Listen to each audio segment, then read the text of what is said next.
Ask the Expert is sponsored by Maine Oral Surgery and Dental Implant Center.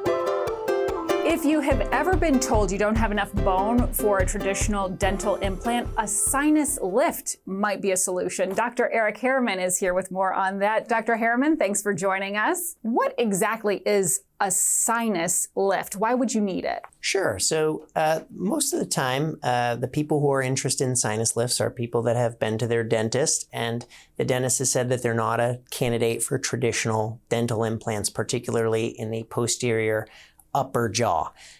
These patients are usually older, and it's because our sinuses that live behind our cheekbones grow over the course of our life. And especially if you've lost teeth in those areas, you can have really large sinuses, preventing you from being able to have dental implants. So what we have come up with is a solution where we go in kind of through the cheekbone and we lift up the floor of the sinus and we place some bone in there. We allow that to consolidate, and that usually will allow us to place implants 3 to 6 months after that surgery.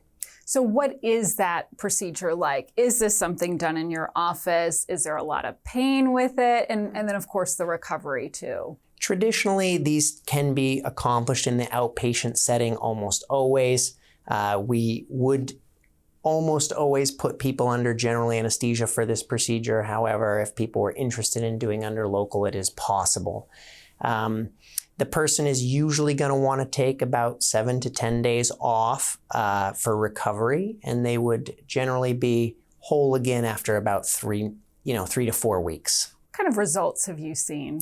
Seen some really great results. People have spent long periods of their life without teeth that have been given their smile back again. It's really a wonderful thing to be able to provide people with. If somebody is listening to this and think, this might be the right thing for me, what would be the best next step for them? It's usually best to start with your general dentist, reach out to them and see if they're interested or if they have the capability of doing that type of thing at their office. And you can always visit my website at meoralsurgery.com, where we do that sort of thing every day. Awesome. Dr. Harriman, thank you so much. And of course, we will have more information as well on WGME.com.